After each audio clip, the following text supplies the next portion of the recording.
Hey guys, welcome back to Honey in the Rock. I'm Sophie, and I'm so honored and excited that you're listening today.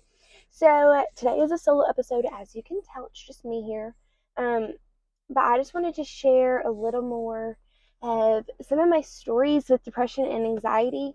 Um, I've never shared some of these a little more personal ones, and I've just been praying about if I should share them and how do I share them, um, to shine a light back on Jesus, not for the attention of, oh, this is so hard, but instead of being like, no, look at Jesus and look at his goodness that I'm still here. And so I also just want to maybe share in hopes that it can bring comfort or hope to somebody who is struggling with this right now. And so it's like, I was there, I understand your pain, but look how the Lord took such good care of me and brought me to where we are here today, where I am now.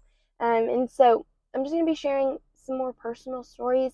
I encourage you to go back and listen to my episode with my mom. I wish I would have looked up what episode number it was, but it's like how to fight depression with truth with my mom, I think is what it's called. So just look that up. And that is like how to fight back at these lies of the enemy, or when your head is spiraling, how to fight back, but with the truth, because that's really the only way to fight with armor of God on. And that really is like the biggest part of my story is like, okay, how do I combat these lies of the enemy or these struggles that I'm facing with Jesus, because I can't do it alone. I think I've shared this before, but one time, and I don't really know where I heard it actually, but it was somebody was like, okay, well, how is your depression used for good? And how I answered that question was that it made me rely on Jesus for everything. Like I had to learn to fully rely on him. That my joy is only going to come from him, my contentment, my safety, my peace, my comfort, all of these things are only going to come from Jesus and Jesus alone. And so that's kind of what my depression has taught me. But today I'm going to kind of dive a little more in to what suicide kind of looks like, or looked like for me. Um, maybe I might have not used the right terminology, but suicidal thoughts, intrusive thoughts, all of these different things. Um, and I just want to have a couple little disclaimers. Um, I think I've been a little afraid to share certain stories because I don't want anybody to think it's their fault, or have a pity party. And my struggles were real for me. They came from different events, traumatic little things that happened after Grant passed away. But it was nobody's fault. Honestly, the only reason I'm still here today is obviously because of Jesus, but because of my support system, my family, my close friends, different people who loved me so well through that hard time for me. And so um, that leads me kind of just like, if you're struggling, if you're kind of in this season of having a hard time finding the will to live, surround yourself with good people. Pray for that. Pray like, Lord, give me good people. Reach out to a trusted adult at church. Reach out to a good friend. Um, just find some trusted people. And if you don't feel like you have anybody to talk to, reach out to me. I would love to talk to you. I would love to pray with you and just be there with you. You need somebody to walk this road with you. And because there's not really a finish line or a starting line, it's just this sort of story of life. And so my story is nobody's fault in my life. Nobody, really did anything to set me off. It was just kind of how my brain was working in that season of life. Um, but as some of you might know, my story starts with anxiety. My anxiety kind of came around after my friend Grant was killed in a car accident in September of 2020. Um, Worst week of my life. It's really weird. Grief is a weird thing, because I could tell you every single detail from that week. I could tell you everything that happened, the people I saw, the things I thought, everything. And at the same time, I'll read my journal back and be like, I don't remember being in this much pain and hurting this much. And it's just kind of how the Lord protected me of not letting you remember all these fully traumatic moments. But after he passed away, it kind of stirred up this root of anxiety that my therapist said was going to come out eventually. Maybe when I moved off to college, maybe when I got married, but the next big life event, or maybe something traumatizing happened, it was going to set off this anxiety that was in me. And so it just got set off a little bit early. Once again, it was nobody's fault. It's just what happened. And I struggled with anxiety for a while. I remember the night I had my first anxiety attack, and I didn't know what it was. I didn't have a name for what anxiety was. Um, I didn't have a name for anything, honestly. I didn't really know what was happening.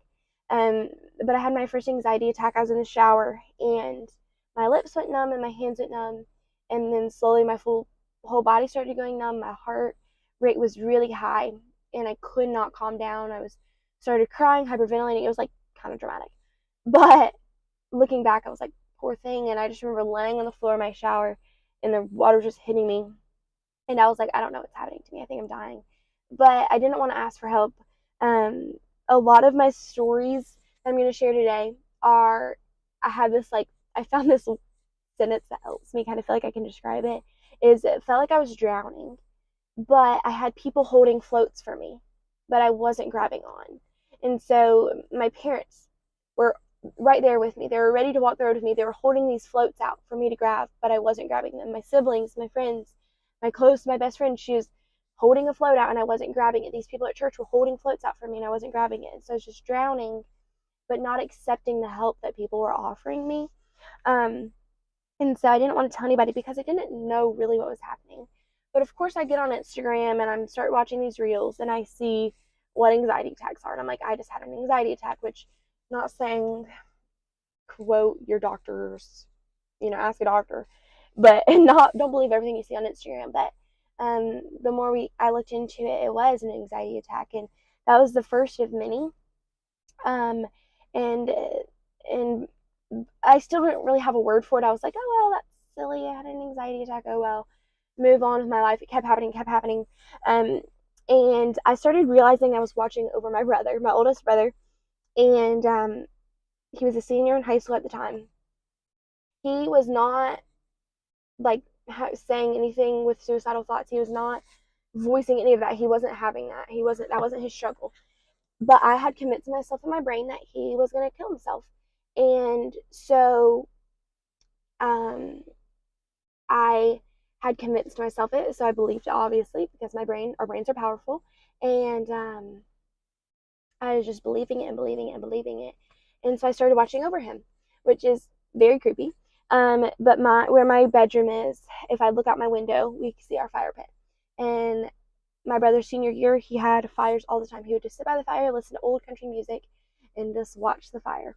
And for some reason, I had convinced myself he was going to purposely fall in the fire and die. This is not true. Like, this is completely 100% made up in my brain. But it's what I believed, and so I'd watch over him, and one night he saw me because I was looking through my window watching, and he just waved, and he had this soft smile. He's like, and I was like, oh my goodness, that was weird. This is weird. What am I doing? And so next time I met with my therapist, I was like, this really weird thing happened. It's like I'm watching over my brother, but I have no reason to think any of the things I'm believing. And I just started sharing more examples, and that's when we put the name of I am struggling with anxiety. I was medically diagnosed with anxiety or whatever, and started learning strategies to kind of fight against it. I eventually got on a medicine for it, a low dosage, and that just kind of helped even me out, so I could start to grieve and honestly rely on Jesus. I was at such a deep point in my brain. I was like so far in there that I felt like I couldn't get out. And I'm not encouraging everybody just to get on anxiety medicine if you're struggling, but obviously, like, talk to a doctor. And our biggest thing was, I am not going to be reliant on a medicine. I'm reliant on Jesus. And, medicine, if this is going to help me, that's awesome. And I can use that. I can use this gift, honestly, the things God made. But I'm not going to be relying on a medicine. I should never be fully reliant on this medicine. And so that's how it's been. And so I was able, instead of, being struggling with my anxiety to certain levels, I started being able to start grieving. This was only like 6 months after Grant passed away. It was the first real death that I've experienced. Where your heart feels shattered and you're trying to pick up these pieces and you just can't. And I learned so much about God in this time.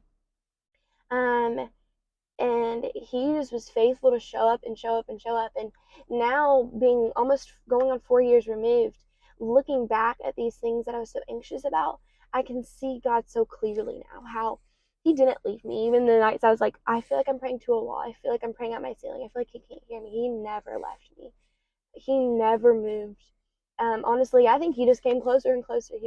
He was right beside me that whole time, and I could now see God so clearly through it. And so that's been sweet to look back now and be like, "Whoa, God was there the whole time, and God put certain people in my life at that time to take care of me and love me and point me back to who Jesus is." And so that's kind of the start. I needed to give a little background, so you can understand a little more of where my depression comes in. And so a lot of my depression is stemmed from anxiety. And so if I start getting anxious about something, overthinking these certain things, I quickly spiral into these depressive thoughts. And honestly, that was a lot harder on me than anxiety. Anxiety was just believable. It was deep in my brain. It was just what was happening, and it was what I was saying, and I was thinking. It was altering the way I was thinking and acting. But depression just put me in this slump. I couldn't get out of bed. Obviously, kind of what depression looks like for a lot of people who struggle with it. It looked like that for me. I didn't want to do anything. I didn't want to eat.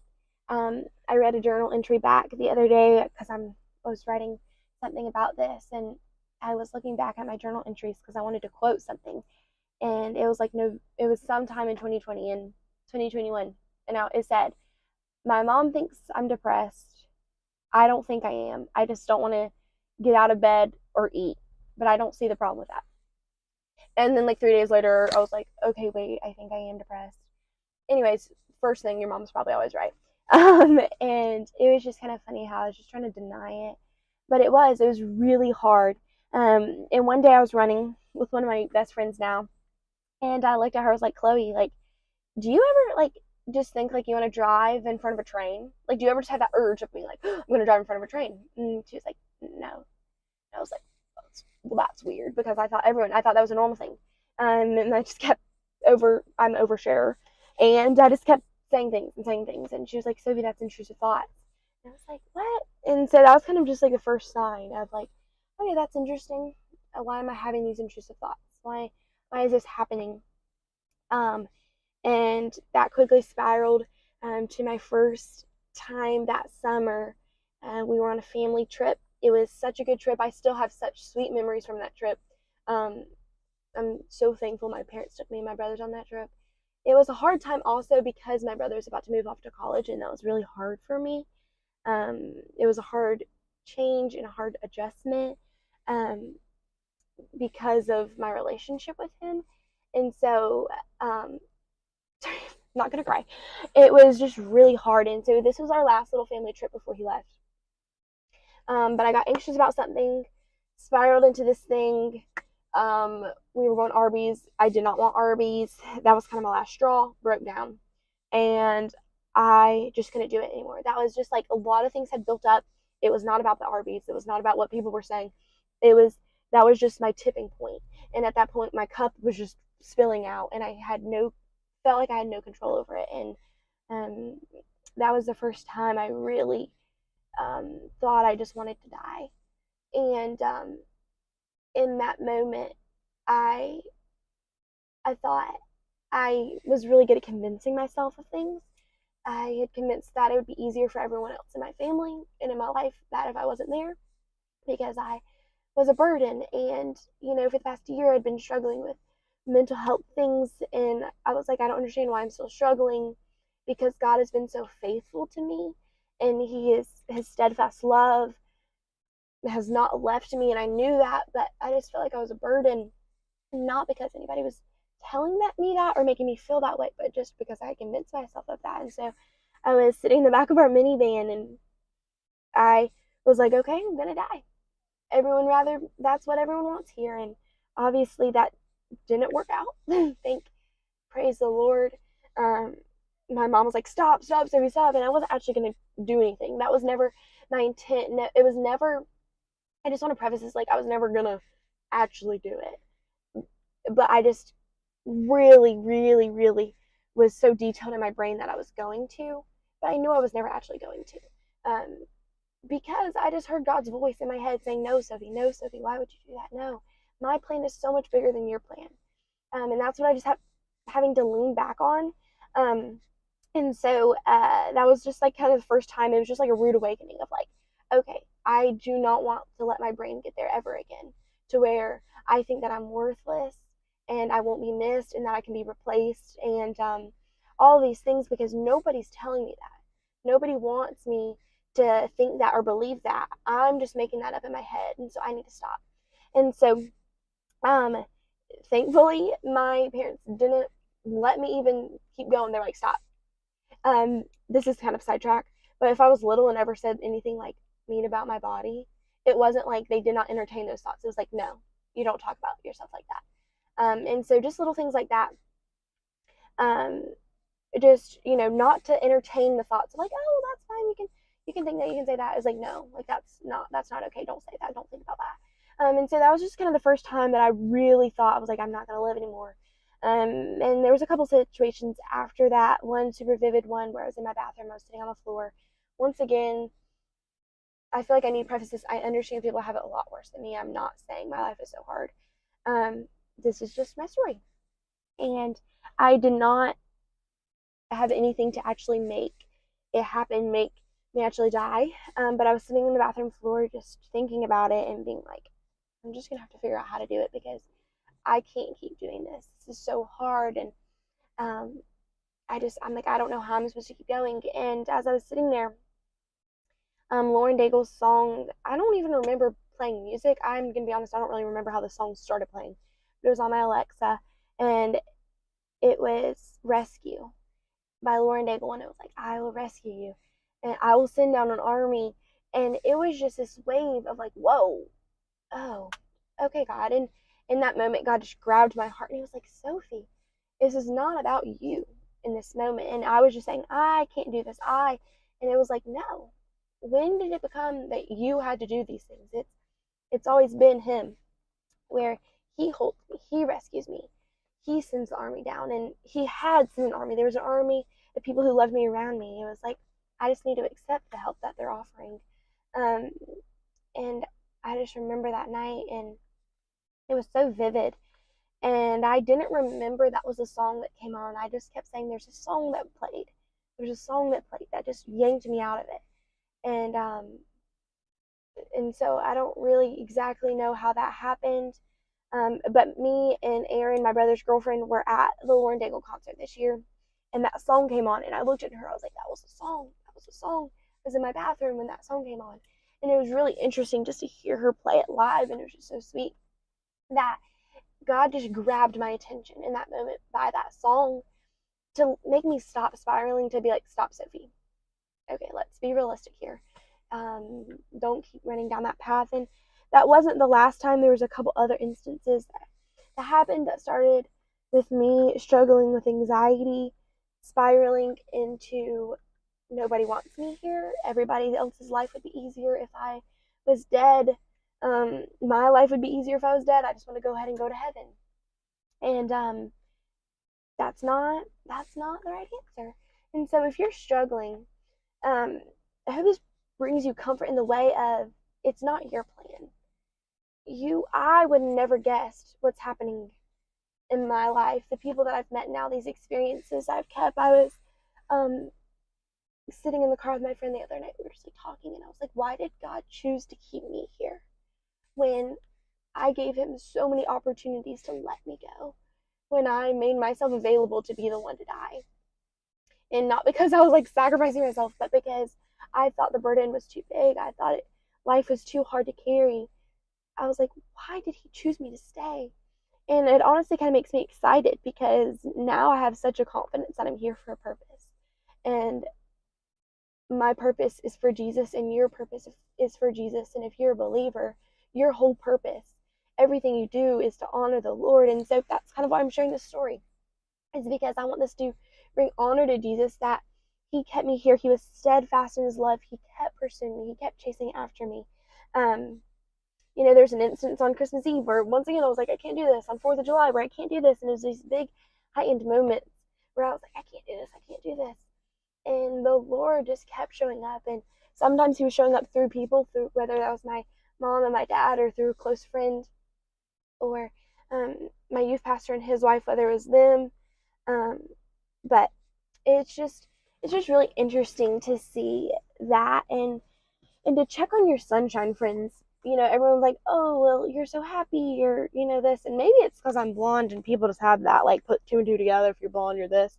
But I was really good at faking it. Nobody at school would have known that I was struggling. Nobody ever knew, because I was so good at hiding it. But then it made it harder in the real moments, because when you stuff something and stuff something and stuff, it comes out. And then it comes out bigger, honestly. And so just to be vulnerable and share what's going on and share what's hard and share what you're thinking, um, because you're not alone in this.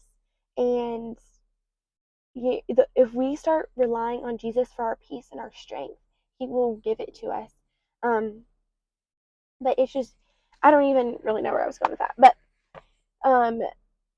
a lot of things, yes, stemmed from the traumatic Grant's honestly traumatic death. And so I'm not really sure where you're stemmed from if you struggle with this. But to get to the root of the problem, and then to ask for help, not to be ashamed of it. You're not less than because you struggle with something. But don't stay there. Don't stay in the pit. Get up, put on the armor of God, fight this battle with the truth of Jesus. And we have these battles we fight, but the war's already won. Jesus already won the war on the cross. And so nothing is too big for Jesus. And I am so comforted by recently what I've been learning in the Bible is just that he is near always. He's near to the brokenhearted and to the, good time-hearted people. And then, wait, what was I going with that? He's near. And then I just kind of forgot my train of thought. Oh, he is not calling us to do something he hasn't already done. Jesus knows pain. Jesus knows suffering. But right before Jesus died on the cross, he was like, Jesus, take this cup from me. Or he was like, God, take this cup from me, Father. And God was like, no, that's not how this plan's going. I'm not taking this cup from you right now. But just wait and see. And Jesus knew the plan. Jesus knew he was going to die on the cross and rise again and be seated at the right hand of God. And so one day we get to be seated with Christ in heaven. And for now, we get to just be jumping up and down for joy with him. That doesn't mean hard days aren't going to come. Doesn't mean these really hard things, they're going to keep happening. It's when trials come, lean on Jesus. And I wish I could be like, oh, it's never going to happen. Everything in life is going to be rainbows and sunshines. It's not. It's going to be hard. We live in a sinful world. We live in a broken world. But there is hope. And you matter. You are loved. You can't be replaced. God has you here for a purpose. And I was talking to one of my friends this summer, and we just she saw Jesus a lot through Grant's death. And we talked about, she was like, but I think if you would have died, I wouldn't have seen the goodness of God, because you were the one who was showing me Jesus. And so if you died, it would have been like, oh, well, what? And so I think it's really sweet that God uses our stories in that way, that he holds us on, that he uses our broken hearts for good, to glorify him and glorify the kingdom. And so I just encourage you to ask for help if you need help, and lean on Jesus. Memorize scripture, because you can't do it alone. That was my problem. I began to try to do it on my own. I thought I could fight that battle on my own, and I couldn't. And when I was trying to fight and fight and fight, I just kept falling short. I kept not winning, obviously. And that's what was leading me to be so anxious and thinking that I didn't have a purpose and a will to live, because I was trying to fight battles on my own. But once God shook me, honestly, shook me awake and was like, open your eyes and lean on me. Stop trying to do it on your own. Stop trying to run from me. Just stop and rest in me and surrender to me, and just hold everything in your life with these open hands, because he's going to take things from you and he's going to give things to you, and he's going to reveal things. Sometimes he has to take something to reveal something greater. And so when he just kind of shook me awake one of those nights in my bathroom, where I was like, I can't keep going, and he's like, yeah, you can, but I can. And then that's when it all changed for me. And that doesn't mean I don't still have days where I'm like, whoo, this is hard. This is really hard. But to be like, okay, this is hard, but Jesus already won. And the battle has already been fought and won, and eternity is waiting on me. This is not my home. And so just to have these reminders, and so I just, my last thing I'll say is to have the things memorized, have these truths memorized, because when the hard times come, you're not going to want to believe them, but they're going to be in the back of your head. The amount of times is in the back of my head that no, I'm not. I am not in control. It is not my job to end my life because I am not in control. Jesus is in control, and me doing that means I think I'm in control when I'm not. And so having these truths in the back of my head, I am worthy. I'm fearfully and wonderfully made. I'm made for a purpose, with a purpose. And so these things kept coming back, even if I couldn't believe them in the moment or I had a hard time trusting it. I still knew it, and that's why I didn't act on anything. And so, if you need help, reach out. If you don't know who to reach out to me. I'm gonna read Psalms 23 really fast. This has been, hold on, gotta find it. This is my favorite passage right now. It just keeps coming up in my life. I just started a Bible study with one of my best friends on it. I'm doing a Bible study with ladies in my church on it this summer. It just keeps coming up. Two people on the podcast recently, Blakely Huff and Mai May Huff. Both of them, they're working together on something called The Overflow, where they're talking about the overflow of my heart, which is in Psalms 23. Just Psalms 23 just keeps coming up. And so I want to read it to you. It says, Psalms 23, starting in verse 1, it says, "The Lord is my shepherd. I have all that I need. He lets me rest in green meadows. He leads me beside peaceful streams. He renews my strength. He guides me along the right path, bringing honor to his name. Even when I walk through the darkest valley, I will not be afraid, for you are close beside me. Your rod and your staff protect me and comfort me. You prepare a feast for me in the presence of my enemy. You honor me by anointing my head with oil. Your cup overflows with blessings. Surely your goodness and unfailing love will pursue me all the days of my life, and I will live in the house of the Lord forever." There's so many things I love about this. The idea of, like, he is our peace. He is our hope. He will lead us beside still waters. And I felt that, and I know that's real. And so I know you can feel that too. He renews our strength, that we are not strong enough on our own to do this life, but we can do this life through him because he renews our strength. And then it's not if you walk through dark valleys, it's when you walk through dark valleys, he will be with you. It's not that if, it's the wind. The wind, he's going to protect you. He's going to comfort you, even in front of your enemies. And then your cup is going to overflow with blessings, maybe not from the worldly point of view, but in the eternal point of view. Our cup is overflowing because we have Jesus. And then he's going to pursue us all the days of our life. He's pursuing you. So stop running from him. Run towards him. And we get to live in the house of the Lord forever if you accept Jesus into your heart as your Lord and Savior. If you commit your life to him, that doesn't mean you're going to live a perfect life, but it means you're living a life submitted to him. When you fall on your face, you ask for forgiveness and fall back on Jesus. And we use this world as the Great Commission, to go and tell everybody about Jesus, everybody in your class, in your work, in your school, in your neighborhood, that they see Jesus through your actions and then through your words. And so I hope my story brings you hope. I hope my story brings you hope, to rely on Jesus and encourages you to fall back on who Jesus is. So thank you guys for listening. Thank you for honestly making this such a sweet space for me to be able to share my stories in the intense parts of my life, in the depths of my heart. I really am honored that I get to do this every week, and that I just have a platform that is safe, and y'all are so kind and gracious and gentle to me. And so thank you for listening, and I'll see you next week. Bye, guys.